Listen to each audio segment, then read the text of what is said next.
अच्छा सीन था ये। ज़वार वक्त पारस के घर आता है। पारस behज़ाद के घर आता है। behज़ाद behज़ाद शाह उसे एक दिन पहले आने का कह कर आया था। ज़ाहिर है कि हमें तवक्को है वो पारस का सिक्योरिटी गार्ड रखना चाहता है ज़वार वक्त को, लेकिन ज़वार वक्त को अभी तक इसका कुछ पता नहीं है। और ज़वार वक्त जब behज़ाद शाह के घर आता है और उसकी मुलाकात पारस behज़ाद से होती है, इत्तफाकन उसे अंदर दाखिल होते हुए या इधर उधर देखते हुए, अंदर दाखिल होकर ड्राइंग रूम में इधर उधर देखते हुए पारस behज़ाद देख लेती है और पूछती है कि तू किधर हो। ज़ाहिर है कि उसकी मुलाकात पहले हो चुकी है इस तरह इत्तफाकिया तौर पर, तो वो पहचान लेती है और अब पूछती है कि तुम यहाँ किधर आए हो। तो वो कहता है कि मैं तुम्हें बताने का मजाज नहीं हूँ। कहती मैं पारस behज़ाद हूँ, behज़ाद शाह की बेटी। तो मैं जो कहूँगी वही होगा, इस तरह की बात करती है। तो वो कहता है कि बहरहाल मैं सिर्फ behज़ाद शाह से मिलने आया हूँ और उसी से बात करूँगा।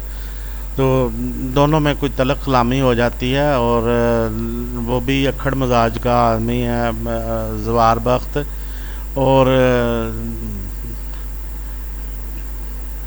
पारस behज़ाद भी कुछ आसान तबीयत की नहीं है। तो वो उसका हाथ पकड़ कर कहते हैं कि मेरे साथ तुम बदतमीज़ी ना करो या इस तरह का कोई एटीट्यूड ना रखो।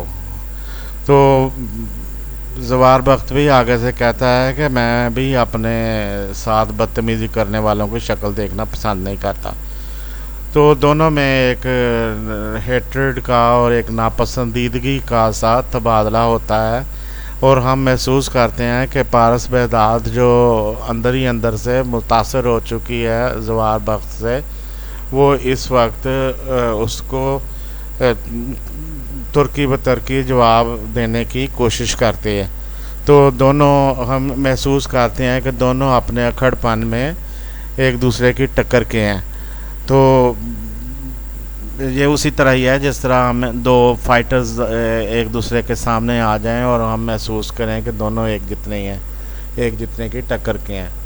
तो हमें थोड़ी सी इंटरेस्ट इसमें पैदा होती है इस सीन के बाद कि ड्रामे में हमें एक कॉन्फ्लिक्ट देखने को मिलेगा और हम देखेंगे कि हेट्रेड आखिरकार लव में बदल जाती है। तो किस तरह बदलती है वो हम इस ड्रामे की पूरी आगे जो एपिसोड्स हैं उसमें देखेंगे। तो शुरू में ये हेट्रेड दिखाई गई है, दोनों में हेट्रेड नहीं है।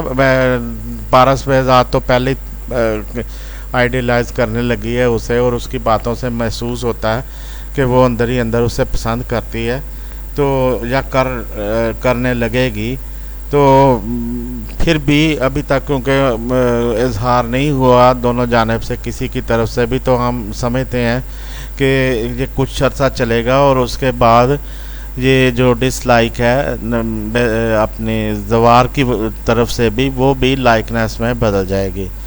तो दोनों एक दूसरे को पसंद करने लगेंगे और ड्रामे के अंदर हमें ये दोनों का अक्खड़पन और उसके बाद एक दूसरे से मोहब्बत करना, तो हमें बहुत सी एक्सपेक्टेशंस महसूस होती हैं इस सीन के बाद कि ये आपस में एक दूसरे के साथ कैसी अंडरस्टैंडिंग पैदा करेंगे और कितना किस हद तक एक दूसरे के करीब आएंगे और अपनी मोहब्बत का इजहार करेंगे तो किन अल्फाज में करेंगे। और ये सारी चीज़ें हम देखना चाहते हैं जिसकी वजह से अगली एपिसोड्स हमारे लिए दिलचस्पी का बायस बन रही हैं। कितनी देर तक बॉडीगार्ड रहेगा ये, और क्या बॉडीगार्ड के होते हुए इसे करीब आने का मौका मिलेगा, क्या पारस behज़ाद खुद इसे अप्रोच करने का मौका देगी, ये सारी चीज़ें भी। और हम कैसे तो ये सारी चीज़ें हमें एक सस्पेंस में रखे हुए हैं जो हम चाहते हैं कि अगले एपिसोड्स तक जारी रहे और उसके बाद हमें आहिस्ता आहिस्ता सस्पेंस के खुलने की उम्मीद है। तो ये अच्छा एक दुश्मनियों के दरमियान और एक मैनली मर्दाना किस्म के ड्रामे के दरमियान ये एक जो सॉफ्ट सी मोहब्बत जो आहिस्ता आहिस्ता पैदा हो रही है और अपनी जड़ें पकड़ रही है, तो उसके बारे में हमें ये देखकर और महसूस करके खुशी होती है। राइटर इस ड्रामे की सादिया अख्तर फ़ीमेल है और हम हैरान होते हैं कि फ़ीमेल ने ये ड्रामा ज़ाहिर है इतनी मैनलीनेस और मेल इंस्टिंक्ट्स को वॉच करके किस तरह लिखा होगा। तो एवरी फीमेल उसको ये चीज़ें पसंद होती हैं अंदर ही अंदर, जो बाज़ार वो डिसलाइक भी करते हैं लेकिन अंदर ही अंदर पसंद भी होती हैं। तो बहुत से जो ज़्यादा एक्सप्रेसिव लोग नहीं होते, इंट्रोवर्ट होते हैं, उन्हें भी ये अच्छी चीज़ें लगती हैं, मैनलीनेस और मर्दानगी और इस तरह बहादुरी और इस तरह अक्खड़पन और इस तरह की चीज़ें। तो क्योंकि वो खुद इंट्रोवर्ट होते हैं तो बहुत से बुज़दिल लोगों को भी, बुज़दिल से मुराद है कि कावर्ड कुछ लोग होते हैं जो सॉफ्ट सेंसेस के मालिक होते हैं और वो इतना हैवी बर्डन जो बर्दाश्त नहीं कर सकते लोगों की मुखालफत का या लोगों की नज़रों का या लोगों के व्यूज़ कमेंट्स का, तो वो भी ऐसे लोगों को पसंद करते हैं, ज़वार बख्श जैसे लोगों को। और बहुत से लोग एक आध बार ऐसे किसी पर्सनालिटी की कॉपी भी कर लेते हैं और कुछ देर के लिए उन्हें अच्छा महसूस होता। तो ये सारा कुछ डायरेक्शन भी बड़ी कामयाब है। डायरेक्शन अपने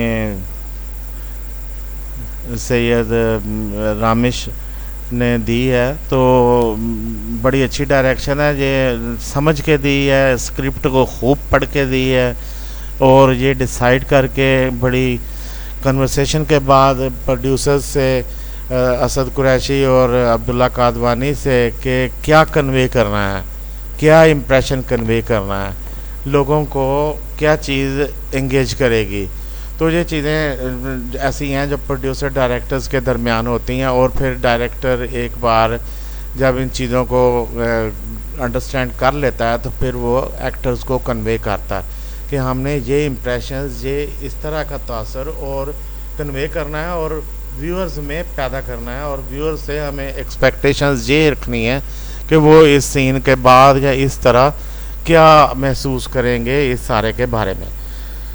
तो इस लिहाज से हम देखते हैं कि एक्टर्स और डायरेक्टर्स और प्रोड्यूसर्स एक ही पेज पर हैं और सब की अंडरस्टैंडिंग है, राइटर भी साथ है और जाहिर है कि राइटर सबसे पहले जिसने ये जनरेट किया है स्क्रिप्ट और आइडिया, तो अब उसको थोड़ा थोड़ा करके दूसरे समझ कर कोऑपरेट करके आगे प्रोड्यूस करेंगे और एक फॉर्म ऑफ आर्ट में पेश करेंगे। बहरहाल hope you will enjoy this scene and अल्लाह आपको खुश रखे और हम अगला सीन देखें और देखते हैं कि क्या होता है। Thank you so much.